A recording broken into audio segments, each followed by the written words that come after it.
Well, now I'm pretty sure that everybody is sitting in their homes on their Zoom saying, how do I get to North Carolina for care? Because they want to go to Dr. Riggs and Mary Dunn. And I think that's really important. And I do want to just sort of remind everybody that all of these things are possible in almost every situation. And you kind of have to ask, and you do have to sometimes stand up for yourself a little bit. And maybe sometimes it helps if you can have somebody else with you in the room so that they can also speak up on your behalf, because I think that's certainly a big challenge. We've had a number of questions. Some of them are a little general, some are very specific. There was one in one comment from one of our advocates who's on here. He mentioned that my chart powered by Epic has been instrumental in his bladder cancer case and subsequent surveillance and medical team communication for over 10 years. And he was actually able to access all of his information when he was on a visit to a hospital in Dallas while on vacation. He wanted to know, is my chart, or do they talk to each other, these different medical chart systems, so that if you're not in the My Chart system, you can get your information should you have to travel? Yeah, that's a great question. They didn't at first. So all, and Steve, correct me if I'm wrong here, but all Epic-based institutions can see one another. It used to be like when we transitioned to Epic years ago at UNC that we couldn't see anything outside of Epic, which was a nightmare, right? Because these electronic medical records are supposed to make things easier. We can see other systems outside of Epic now. I don't know which ones off the top of my head. But hoping that that's going to be something that continues to improve in the future, right? Because it makes care so much easier, not only from the provider standpoint, but also from the patient standpoint. So things can be, in one place. Thank you for the question. Yeah. Sure. Great. There's another question that two people have so it's very similar. What are your suggestions for older patients? First of all, think about older patients might not be as comfortable questioning their doctors and speaking up for themselves because, oh, my doctor told me I needed to do this, so I guess I need to do this. So what are your recommendations for older patients themselves, or for adult children of older patients who might be trying to intervene and be more proactive on their parents' behalf? Yeah, that's an interesting question. Well, I guess the easiest answer would be to say, well, I think you shouldn't feel like that, and I understand that's, and I'm not trying to make this simple. I just think you have to again understand that being thoughtful about what you want, thoughtful about and purposeful that you want to be engaged, and in your care is not necessarily questioning the physician, right? You're just trying to help your physician help you. That's why I tell people to look at it like this is not questioning whether I know the answer or not. And I also think you flip that a little bit. I think that dynamic from the provider side now, right? Like you have a more, I guess that gap is older patients, younger providers. I don't think providers kind of look at that, hey, you do everything I tell you. I think providers are looking for more of an engaged discussion as well, and are very comfortable in the, I don't have all the answers, I don't know everything, help me help you. I also think maybe one strategy is bring somebody younger, right? Bring your friend who might be younger, or just your friend who might be more vocal. So not only bringing somebody, but maybe bringing somebody and saying to them, hey, I'm traditionally uncomfortable in this space. Can you help? Can you be that personality that I'm looking for? Mm-hmm. Great.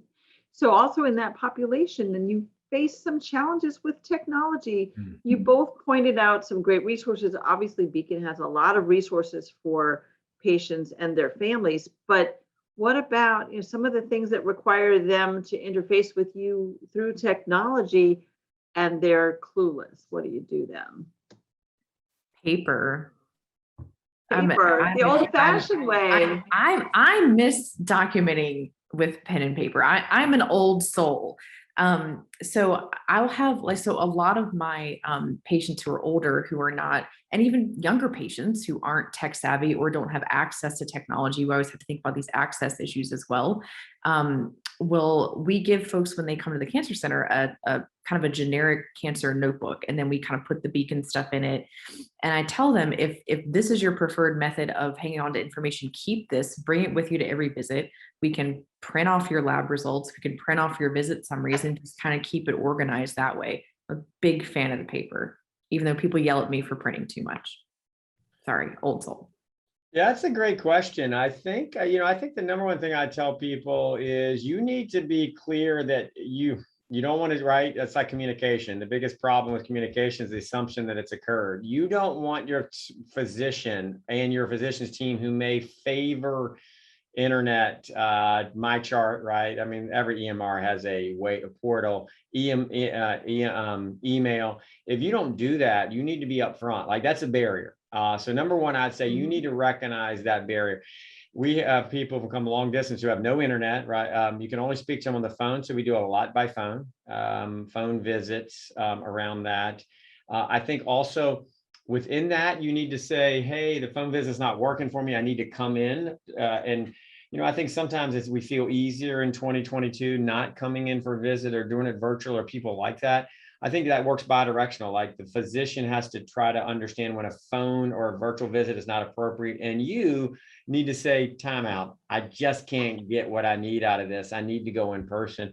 I think the other thing I like what Mary said a while there in her talk is, how do they like to communicate? How do you like to communicate? And most importantly, how do you communicate? Because then a lot of times we don't even understand that, like, till you tell us. So we may not even be connecting because we think, oh, you didn't answer your email or etc. And you say, listen, I only have a home phone, right? And here's the number, or who can I call after this appointment to get more information? Because odds are, if you're going to be proactive, odds are there's no way in hell you figured it out in the first visit.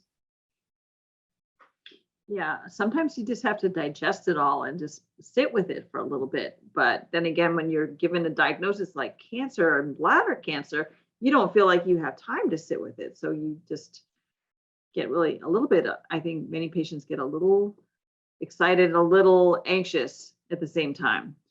So here's another question that's come in. If a patient is geographically limited to be seen by a urologist in practice at a non-NCI based urologic clinic, what can they do to make sure that their doctor in their community, because we know 70 to 80% of patients are being seen in their community, not at the large academic hospitals where you are.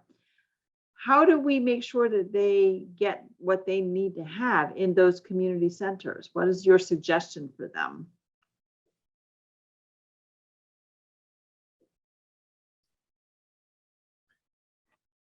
Yeah, it's a hard question, and it's not an easy. Yes. It is. It's a great question. It's very thoughtful. I mean, we wrestle with this at the national level all the time. Now, that is not to say there's not great care going in the community, because there is. And listen, I'm not here to ever say like we should be bringing them all into some central area of care. I think what I would suggest is, there's a fair number of resources on the Beacon website to think about some word retrieval. And if you're uncomfortable, like if it just doesn't feel right, I think I saw some in the chat, like, hey, they said there was no muscle in the pathology, or they didn't even mention muscle in the pathology. Mm-hmm. Well, just by the fact that that's ringing in your ear, and if you bring that up and you feel uncomfortable, you can certainly reach out to other places, not by traveling, but you can reach out and get consults from a distance. Or I have patients reach out to me all the time, and honestly, I ad hoc look at their stuff and give them some feedback. And talking on the Beacon website, though, looking for some resources on that, talking to patients what they did. So not easy, but I think that's probably why I would say you need to be more proactive in that space if you feel uncomfortable. Okay, great. Thank you. And then the other question, there's just one other question, I think. How important is the role of the pathologist? And, when you're being proactive with you all as primary providers there, the pathologist is not somebody that necessarily the patient sees on a regular basis, or even knows much more about, other than the fact that they have this very big data sheet that says what their cytology is all about. So, how do you get proactive if you're not comfortable with what the pathologist report is, if you don't have any contact with that person? Go ahead, Mary. So, I mean, the role of the pathologist is crucial, right? Especially when we're thinking of in terms of a bladder cancer diagnosis, to distinguish between high grade, low grade, non-muscle invasive, muscle invasive. I mean, that could be a game changer, right? It's never a bad idea. In fact, we do this, patients request this from time to time, to get either a second read on the pathology from a different pathologist within the institution, or to have the pathology sent out to another institution of your choice. That can happen. When we get new patients in to UNC who have had like their TURBT, so that's when we go in and scrape out the bladder tumor and look at it under the microscope. We'll request their pathology from the, wherever they had that done, and we'll read it at UNC. So if you're ever wanting more information about your pathology report, there's definitely avenues to go down there. Steve, I don't know if you have any more kind of thoughts there. No, it's another, I love the questions. Great answer. I'd say, all right, so I'd say one thing. That's the easiest thing to get a second opinion without, quote, leaving, right? Because you can say, like, sorry, here it is.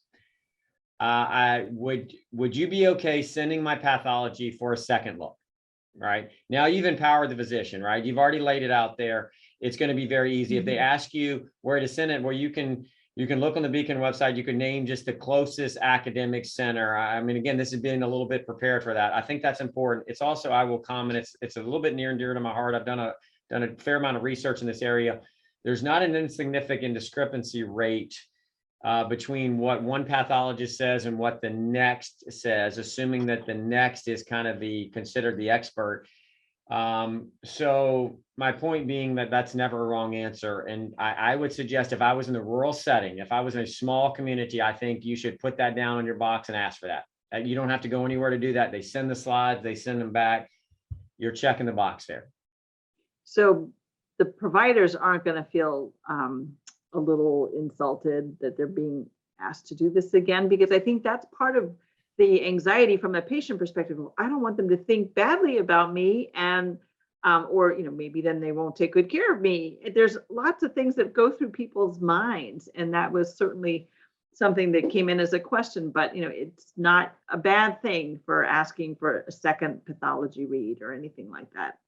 I think it's very kind and very generous when patients are concerned about how a question that they ask is going to affect me. At the end of the day, it's your life and it's your body, and we want you to be as comfortable as you can possibly be in this scenario. So, as long as you're not like yelling at me and throwing things at me, that would hurt my feelings. But asking for a second opinion on a pathology read, or a referral to another institution, those are things that are simply advocating for yourself, and not at all, it shouldn't be insulting to your team. Yeah, Stephanie, it's an interesting, I keep hearing that comment. I really appreciate it. It helps, I always think as providers, I look at the way healthcare is delivered very differently than when it's being delivered to me. I would say, and what I would say back is like, that doesn't even get on my radar, but I understand that happens. I think that is misinformation, unfortunately. I'm sure, I'm not suggesting that doesn't occur, but I think that is misrepresentation of like how physicians feel in general. I would feel very comfortable with saying that most good physician-patient interactions occur bidirectional, right? Receiving and giving, being engaged, right? It's much more easy and engaging for me to be interacting with you because you'd be a little bit prepared and we can be a little bit thoughtful in discussing. That's a much easier intellectual interaction. I think a much more helpful interaction than, again, me just sitting back and accepting everything you say. So I would, to Mary's point, I mean, you're trying to help yourself out. You're trying to get the best care possible. Medical care is no different than life. Sometimes a squeaky wheel gets greased, right? And you being active and in front of them and knowing that you're prepared often leads you down to the right place, the higher quality. So you want to assume that position in that interaction. Right. So being proactive is not being aggressive or rude. It's standing up for yourself or for your loved one, right? Okay. Well, this has been phenomenal. This is a great resource. I'm very thrilled that we were able to update the content because this is just always such an important topic for patients. I'm going to, because we're at the hour, I'm going to go ahead and close the program down in just a minute, but I do want to take one more minute to thank our sponsors, Genentech, Merck, the EMD Serono Pfizer Partnership, Seattle Genetics Astellas Partnership, Urigen, and Bristol Myers Squibb, which enable us to do all of these programs for you, the patient community, free of charge. And there's plenty more on our schedule and tons of fabulous recorded programs, including this one, which will be up in the next couple of weeks with a transcript. So you have something in front of you that you can bring in and say, I heard from Nurse Mary Dunn, nurse practitioner. She said I shouldn't be afraid to ask this question. And then Dr. Riggs, his head was nodding. I saw it myself. And you can bring that right to your doctors wherever they happen to be, because most people know Dr. Riggs and Mary Dunn. So anyway, thank you all so much